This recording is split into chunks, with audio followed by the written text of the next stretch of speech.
ബംഗ്ലാദേശ് സർക്കാരിനുള്ള എല്ലാ സാമ്പത്തിക സഹായങ്ങളും നിർത്തലാക്കാൻ തീരുമാനിച്ച് US കരാറുകളും ഗ്രാന്റുകളും ഉൾപ്പെടെ എല്ലാ സഹായ പദ്ധതികളും അവസാനിപ്പിക്കാനാണ് ട്രംപ് സർക്കാരിന്റെ നീക്കം.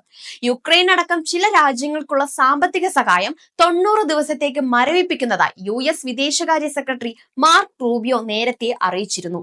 US പുതിയ വിദേശ നയങ്ങളുമായി പൊരുത്തപ്പെടുന്നവർക്ക് മാത്രം സാമ്പത്തിക സഹായം തുടരുവാനുള്ള പദ്ധതികളുടെ ഭാഗമാണ് ഈ നടപടികൾ. ഇതോടെ United States agency for international ഡെവലപ്മെന്റിന്റെ പരിധിയിൽ ബംഗ്ലാദേശിൽ നിലവിലുള്ള എല്ലാ കരാറുകളും ഗ്രാന്റുകളും പദ്ധതികളും നിർത്തലാക്കാനാണ് തീരുമാനവും.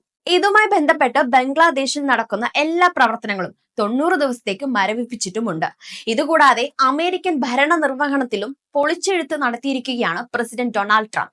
ഇതിന്റെ ആദ്യ പടിയായി അമേരിക്കയിലെ 12 ഫെഡറൽ നിരീക്ഷക സമിതികൾ ട്രംപ് പിരിച്ചുവിട്ടു. 12 ഫെഡറൽ ഇൻസ്പെക്ടർ ജനറൽമാരുടെ സമിതികളാണ് ഒറ്റയടിക്ക് പ്രസിഡന്റ് ട്രംപ് പിരിച്ചുവിട്ടിരിക്കുന്നത്.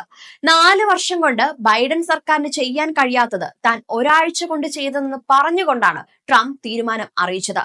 താൻ കാര്യങ്ങൾ ചെയ്യാൻ തുടങ്ങിയിട്ടേ ഉള്ളൂ എന്ന പ്രഖ്യാപനവും ട്രംപ് നടത്തിയിട്ടുണ്ട്.